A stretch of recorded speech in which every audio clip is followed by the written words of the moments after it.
Hey LeGrand Alive, this is your weekly Newsish Roundup, brought to you by Valley Realty, Northwest Furniture and Mattress, Marketplace Family Foods, Grand Ron Hospital, and Direct Music Source. For all of you Republican fanboys and girls out there eager to meet and greet your local Oregon elephants, Bud Pierce, the Republican candidate for Oregon governor, is coming to LeGrand along with 3 of his fellow GOPers. Think big lights, camera flashes, big smiles, and stilted little waves by the politicians at the podium as hundreds of LeGrandians cheer as their favorite candidates take the stage. Now remember, you're in LeGrand. Drop that and imagine a barbecue, because that's what's happening this Sunday from 1 p.m. to 4 p.m. at Riverside Park. Bud Pierce will be there, however, as well as Mark Callahan, Judy Goodman, and Daniel Crow, all Republicans, all running for separate offices, all coming here to meet and greet the politically active of LeGrand. Now, I chatted with Jennifer Boyd, the advertising manager for the event, and she said that the event is a great way to get to know the candidates on a personal level. She said at this event they will talk about how they can help our area and what their plans are. But barbecue is expensive and politicians need to buy those fancy suits somehow. The cost for the event is $10 for adults and $5 for children. This event is hosted by the Union County Republican Central Committee. And yes, LeGrand, those of you who aren't pasty white and straight are invited too. Okay, here's a little dose of Will's philosophical musings. All you pill poppers and med pot tokers, let's talk about pain. What is pain? Why do we have it? Well, pain, contrary to popular belief, is actually a good thing. Pain is our body's messages to us, the mind and the consciousness, that something is wrong with our bodies. Something is out of place, something's not quite right, something is going on very unconducive to our continued survival and healthy functioning ability as a biological organism. Pain is not the enemy, contrary to what some of you who pop pills and keep yourselves in a constant state of marijuana-induced unfeelingness may believe. Now, hold your horses. I'm not totally insensitive. Pain can be at times debilitating. When pain is constant and we feel like we can't do anything about the cause of the pain, this is what we call chronic pain. Chronic pain is defined by medline.gov as pain that lasts longer than 12 weeks. And if pain is lasting longer than 12 weeks, then something is really, really wrong. Sometimes there's not a lot we can do about it either. And chronic pain is the reason many people day after day pop pills, suck smoke, and otherwise try to dull their pain signals. Did you know that, according to The Observer, Oregon has the highest level of painkiller abuse in the nation? All right, so where's all this going? That's probably what you're wondering. Well, what I'm trying to say is that there's a better way to deal with pain than popping pills. And I'm not the only one who thinks so. A new clinic is coming to the Grand Ron Valley, and it's going to be an opioid-free, quote-unquote, clinic, and its goal, said Dwight Dill, who is the head of the mental health department at the local CDC, who I talked to this morning, is to teach people alternative methods of pain management than just popping pills. He said some of these methods include yoga, physical motion, cognitive therapy, and all of these methods are much more effective in dealing with pain than popping pills and, in the long run, much less expensive to the individual and the nation as a whole. Now, the whole goal, he said, is to break the cycle of addiction to opioids both locally and nationally. This clinic is going to be open in October and will be available through referral by your doctor.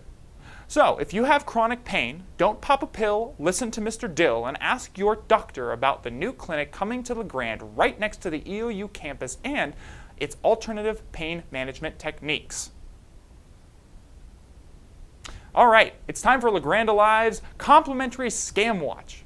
According to Elkhorn Media Group, people have been getting phone calls by somebody wanting them to buy a LeGrand High School calendar over the phone. So, first fact. Yes, LHS does have a calendar. Second fact, no, perverts, it doesn't involve scantily clad high schoolers. That would be illegal. And third fact, the LHS calendar, while real, is only sold in person and not over the phone. So don't believe these people, whatever you do. Also, here's the second scam to be wary of. If you get a text titled debit card alert to your phone, it seems like most people would know not to text back, right? Wrong. Apparently, not everyone is as skeptical and jaded to the wily foils of the world and its denizens as I am. Apparently, some customers of banks have been getting it, just such texts, and have been sending back their card numbers. So here's the principle. For you people all too eager to believe that you're the millionth visitor to a website and have texts that politely ask for your debit card number, don't pay for anything over the phone or on the internet unless you know exactly who it is you're talking to or you've talked to them before.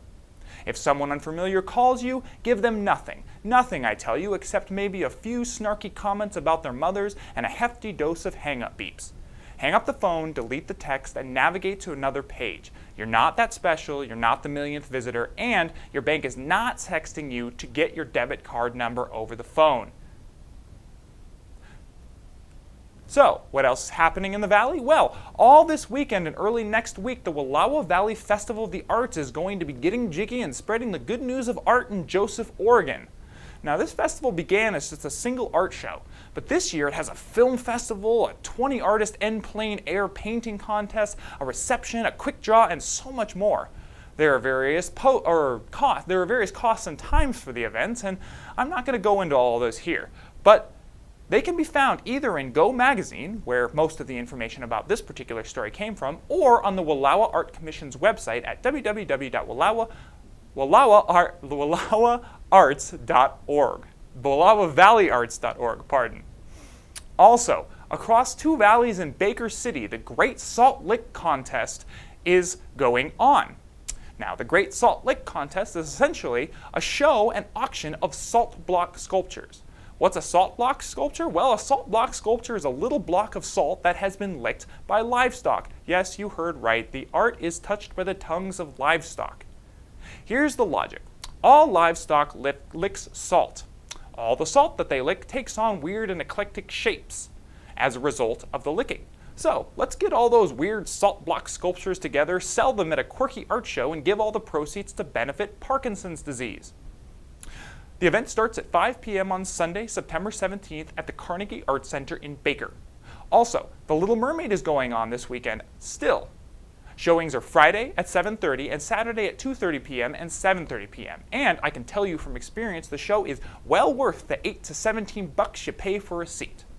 Also, Friday at 4:30 p.m., there's a ragtime piano concert at the Carnegie Arts Center in Baker. Also, the Cappy Canyon Pageant and Wild West Show is happening at 7 o'clock p.m. on Friday in Pendleton. The EOU ladies basketball team is also hosting a Kids Night Out sports night at Quinn Coliseum in LeGrand. Essentially, a bunch of kiddos from kindergarten to 8th grade get together and play sports and have fun. Tickets are $10 per your kids, or per kid, and adult.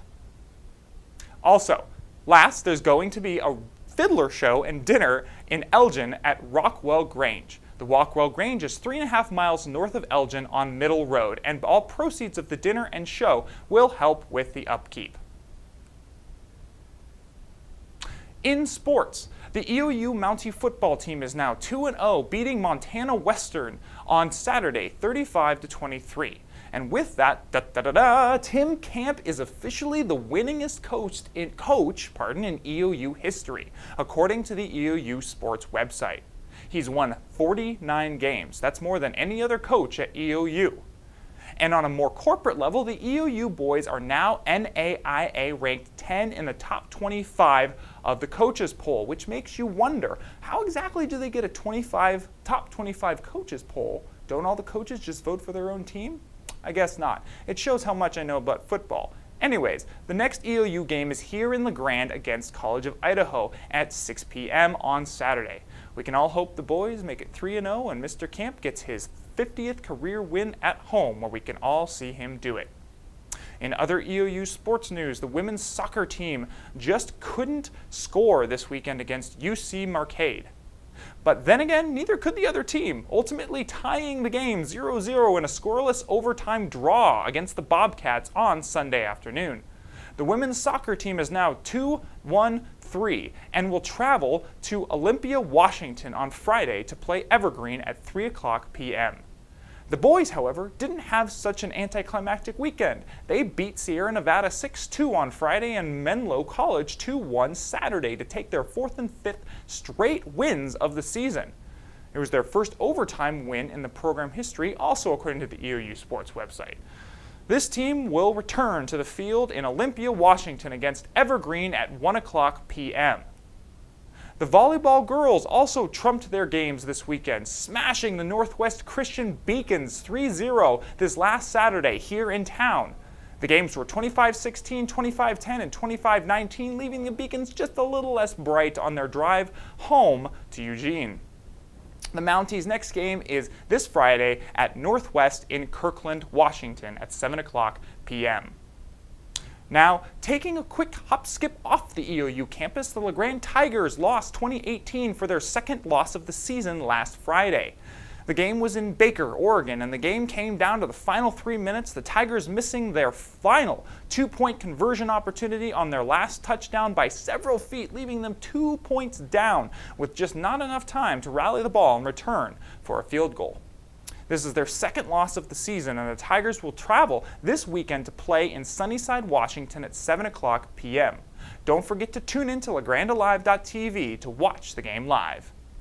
Other prep football, the Union Bobcats also lost Friday against Riverside in Bend, Oregon, 30-27. They will play Pilot Rock this coming Friday, also 7 o'clock p.m. Imbler also lost this last week against Weston McEwen, with a sad score of 33-6, far away from home in Athena. This weekend, they will get a shot at Riverside at 7 o'clock p.m. on Friday, at which game we hope they can redeem themselves.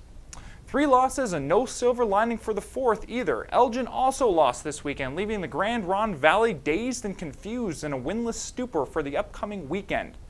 Elgin lost against Arlington at Arlington, the final score 30-14. Elgin plays Pine Eagle this weekend, Friday at 7 p.m. We can only hope that with these next games, the Valley can shake itself out of the early season slump and gather some momentum for the latter half of the season. And that's your weekly Newsish Roundup. This roundup was brought to you by Grand Ronde Hospital, Valley Realty, Northwest Furniture and Mattress, Marketplace Family Foods, and Direct Music Source. I'm Will Bowman.